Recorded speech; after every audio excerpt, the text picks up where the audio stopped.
Hello and welcome back to Rediscovering You. I'm so excited for today's conversation because I have Mariya Graestone here with me. Mariah is a love coach, author, and speaker who helps people reconnect with themselves through self-love and boundaries that actually feel empowering.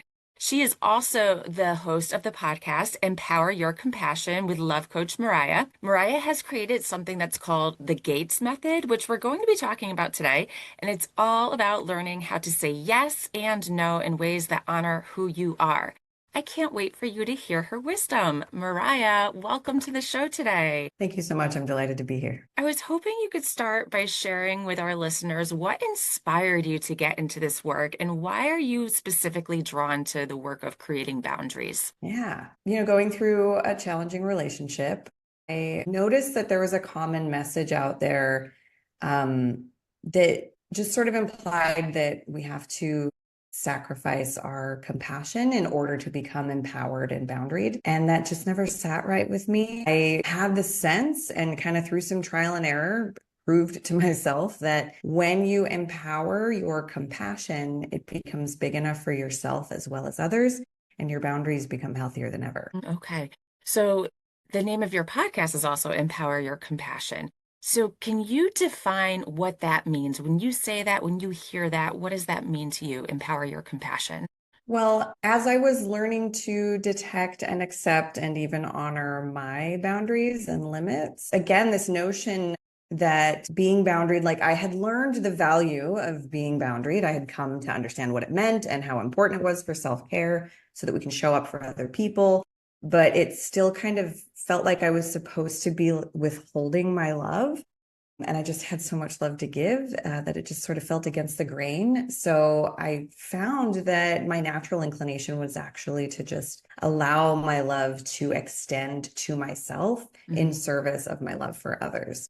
And so instead of this idea of like squashing, people say you're too nice, right? Or, when you're perceived as needing better boundaries, you hear messages like, you need to be more firm, you're too nice, you're too accommodating. And so I thought I was supposed to like, I don't know, shrink my love and compassion. And I decided to go the opposite direction and turn it up to 11 and just let it get all over me. And that helped me, like I said, sort of care for myself in service of my love for others. And so from there, saying no is in service of me being able to give love. And I think that's a hard concept for a lot of people to understand that saying no Absolutely. is an of service. I imagine that a lot of the people that you've worked with over the years have had unhealthy, poor, or non-existent boundaries. Can you just describe what that might look like for a typical person that you've worked with or that you've seen in your coaching over the years? Yes. I actually have some fun terms. I say that most people's boundaries look like either flimsy fences or spiked walls. So flimsy fences are where we say yes too often, and spiked walls are where we say no too harshly. And typically we end up in this cycle of flimsy fences for too long, and then we get really depleted, and then we throw up the spiked walls and we're like, F you, get away from me, like we drop into like our nervous system drops into survival mode. And then we can often be quite a bit meaner than we would have been if we had just said no at the outset. And now I love the analogies that you have of the flimsy fences and the spiked walls. And so that leads me to want to ask you about your Gates method. Can you describe what that is and how it helps the people that you work with? Absolutely. Yes. As an alternative to flimsy fences and spiked walls, I like to help people install selective gates. And these are where we practice things like saying no without disconnecting and even drawing our boundaries around behaviors instead of people so that we can facilitate that, staying in connection and not using boundaries as weapons of disconnection. So the Gates method is an acronym, and the pieces of it are to ground in your body and your values, to assess your capacity and your true yes, to trust in the other's ability to manage, to express your no without disconnecting, and to steward your precious resources as sort of an ongoing maintenance. So is this method, so when you talk about the Gates method, is this something that you Hey, help Laura. people? So when you talk about the Gates method, is this something that happens in like a 5 minute time? You just go through the acronym, or is this something that people really need to learn and it's more of a long process? Is it all in the same order? Can you just explain what it actually looks like in practice? Yeah, and in fact, it's both. I feel like those five elements are the layers of foundation that we build as we heal into boundaries. And I like to talk about healing into boundaries instead of using boundaries as healing tools. Mm, Because again, if you spend your life in flimsy fences and then start saying no as a way to protect yourself, you're going to have spiked walls. So ideally, we heal into boundaries so that we become wholly boundaried people mm, from whom healthy boundaries just naturally flow. So those five elements again are like help you build the foundations for healthy boundaries. And it's a nice 5-second thing to kind of check in with yourself, give your nervous system a little reset. mhm, If you get confronted with something and you notice a little bit of a reaction, drop into your body, check on your actual resource availability. Remember to trust in the other person mhm. and their sovereignty and their ability to problem solve and be resourceful. You're rarely anyone's only option. And then you say your no, and you don't have to do it and then you say your no without disconnecting. And one of my favorite tools for that is following a no with a yes. I'm not available for that, but I am available for this.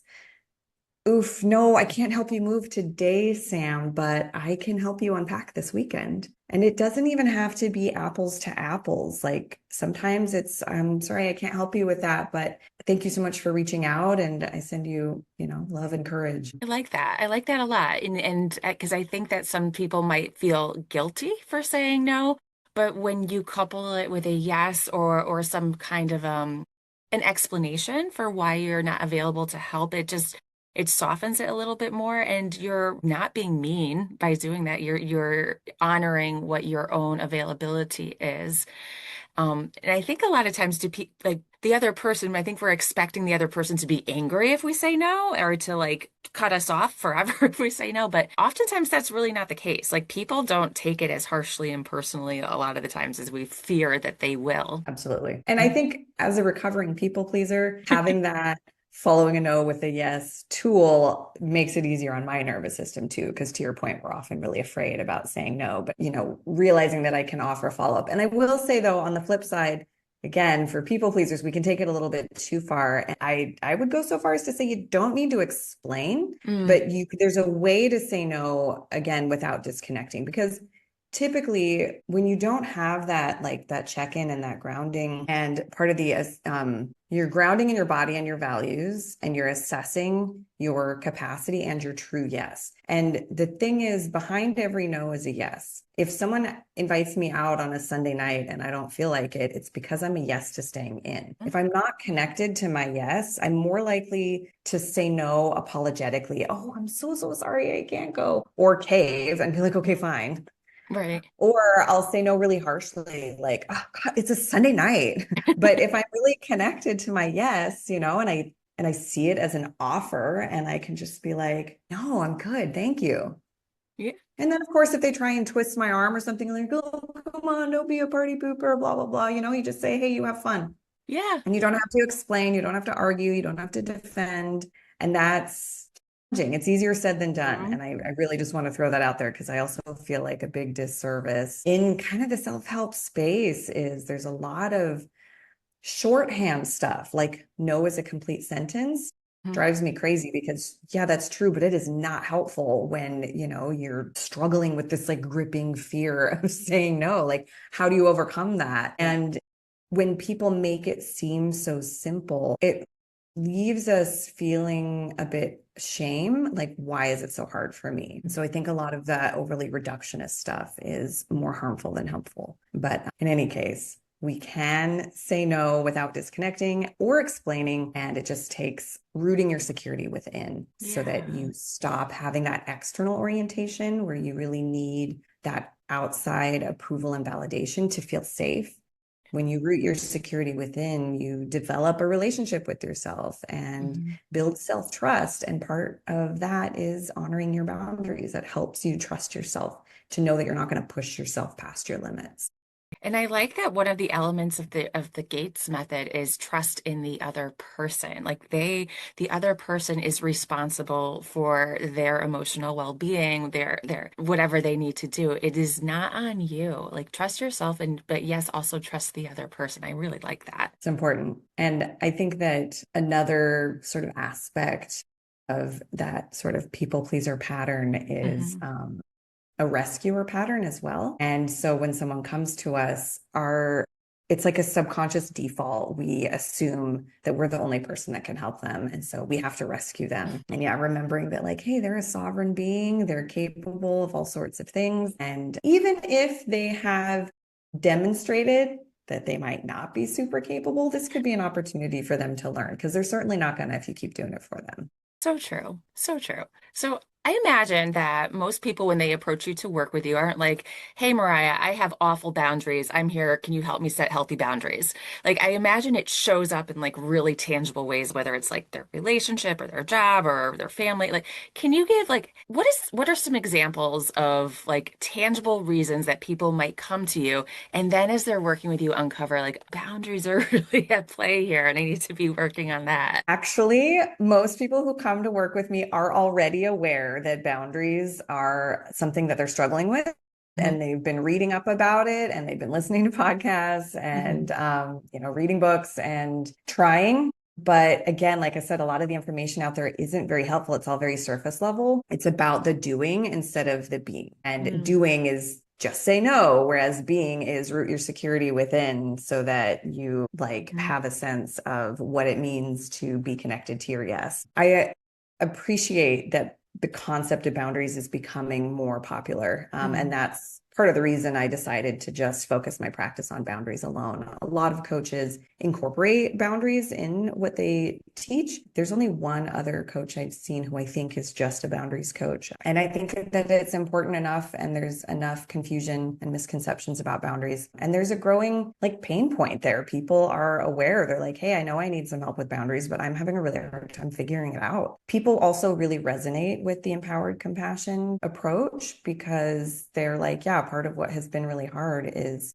feeling like it just doesn't feel right to be cold. Like it feels so mean. There's this huge notion that boundaries are mean. And so then it becomes a self-fulfilling prophecy. And Mhm. we end up with the flimsy fences because we're avoiding saying no and being mean. And then on the flip side, when we're like, well, now I have to assert a boundary, we're going to be mean about it because we have a story that boundaries are mean. Mhm. So, and then it's again this like endless cycle that we end up in. And so when I'm like, hey, guess what? You can actually empower your compassion. You don't have to shrink it. You can Mhm. be empowered and boundaried. Feels like a big relief to a lot of people who have already been struggling with boundaries and are aware of it. Absolutely. And can you talk about a bit of like what the transformation looks like once people are able to really implement awesome, healthy boundaries? How does that ripple effect impact their day-to-day life? So I can actually give you a couple quotes and let them tell you themselves. Let's see here. One of my previous clients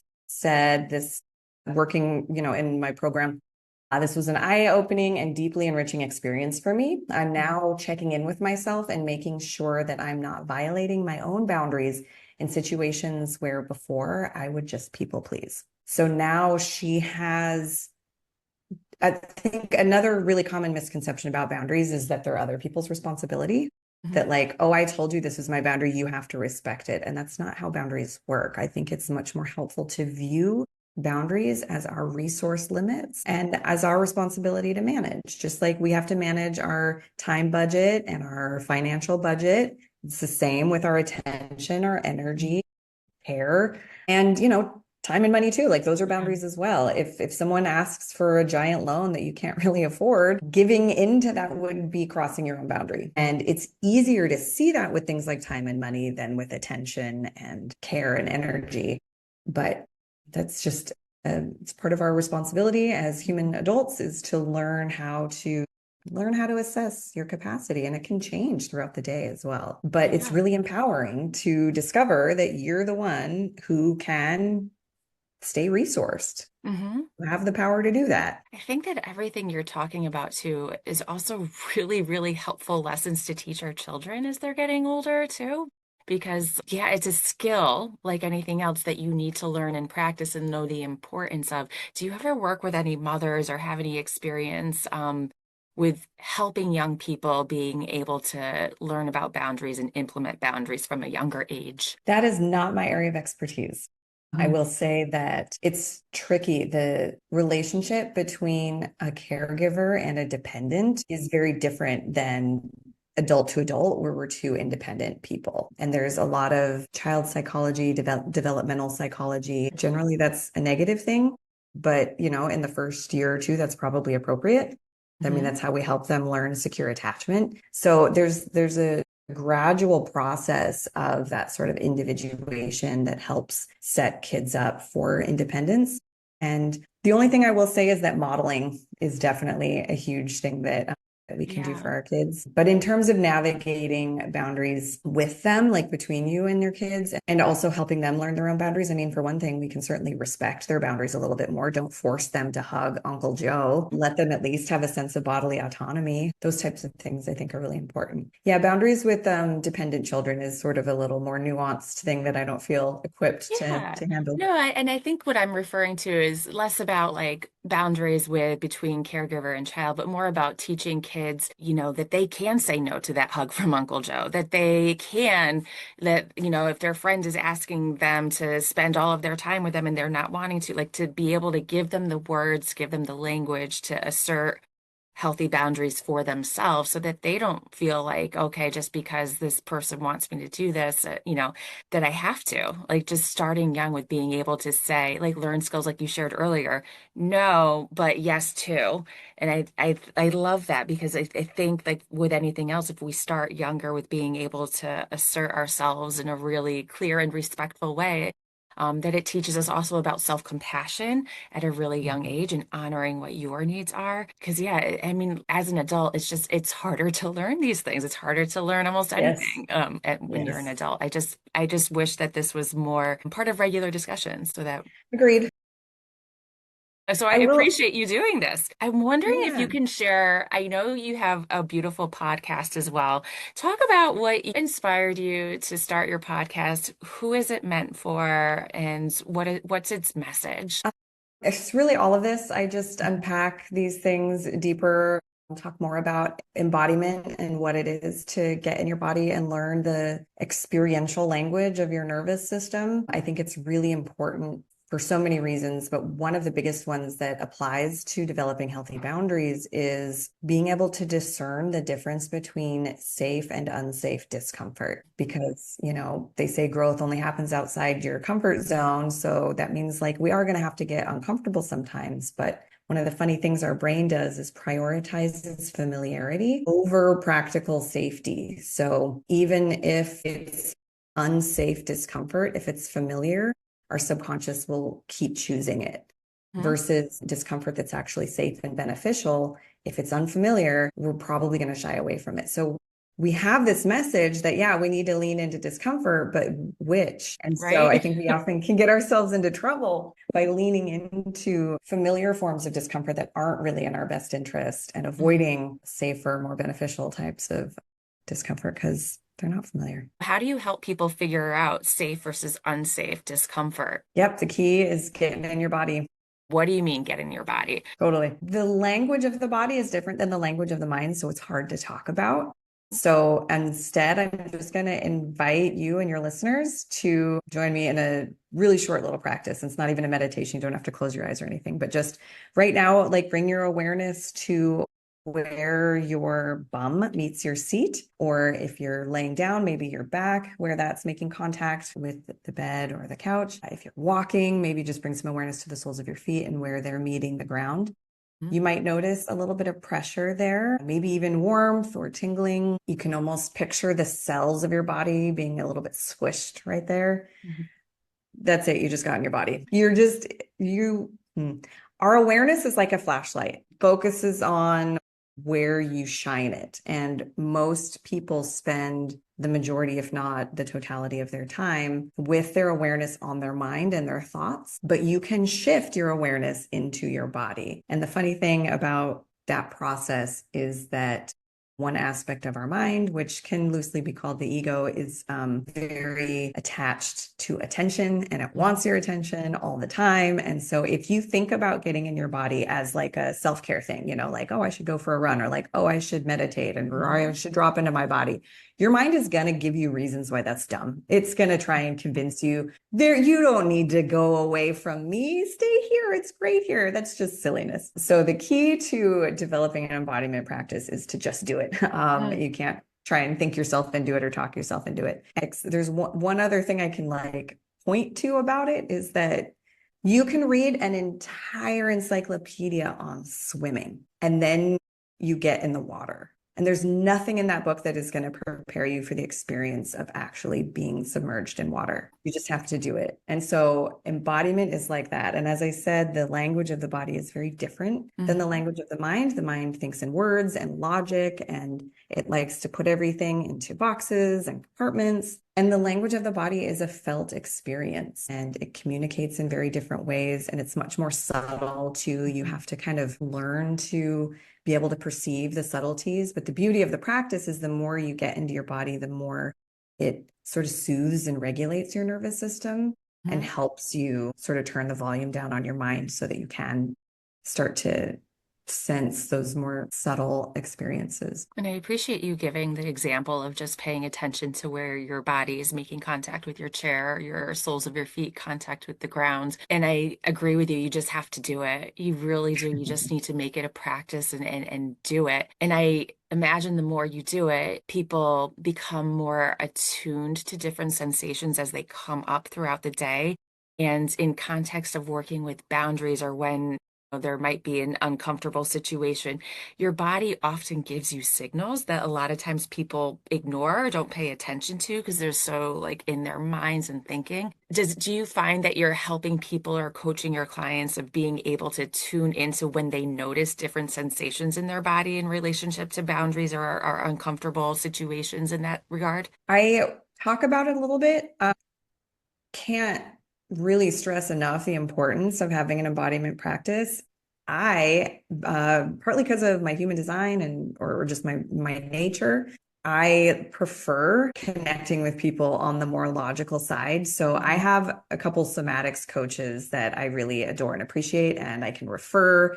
I can also just point people to, there's a wealth of free information, on the internet about different embodiment practices, guided meditations. So normally when I work with my clients, I just stress the importance of developing that. And I don't necessarily guide them through it personally, but it's sort of homework. Like this is part of the practice is developing your relationship with your body in whatever way feels aligned and comfortable for you. If you want to work with a somatics coach or just do some guided meditations, choose your adventure on that. And then we talk more about the different sort of concepts to lay those foundations. I find it's really helpful to be able to frame your understanding of things differently. Right, right. One other area that I wanted to ask you about is that I know that you are also available for speaking engagements.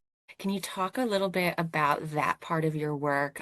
What are you feeling drawn to talking about? What are some different situations where you might be of service in that way? That's still a little baby Is it? part of my business. Yeah, I have been working with a coach of my own for specifically putting a TED Talk together. And Exciting. yeah, it really Yeah. is. I've got this, the script is coach approved. It went through lots of revisions, but it's nailed down and it's pretty well memorized at this point.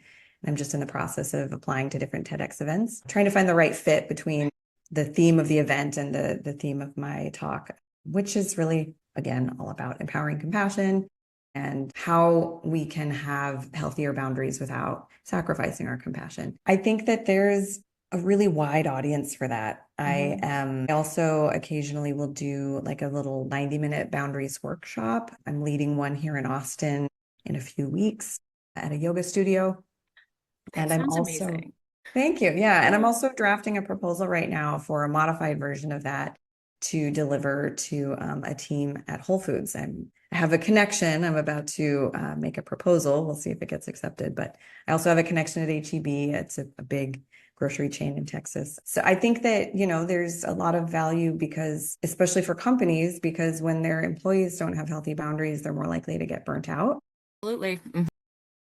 So helping them manage their resource limits and also, that work-life balance, etc. I love that you're just putting yourself out there and looking for different ways to spread this message because it is so important and everybody needs to hear it. Literally, every human can benefit from this knowledge. Finally, one final question. If people listening right now are intrigued with working with you or learning more about you, your podcast, how to connect with you, what's the best way to get in touch with you, Mariah? Well, the simplest is probably lovecoachmariah.com, and my name is Mariya.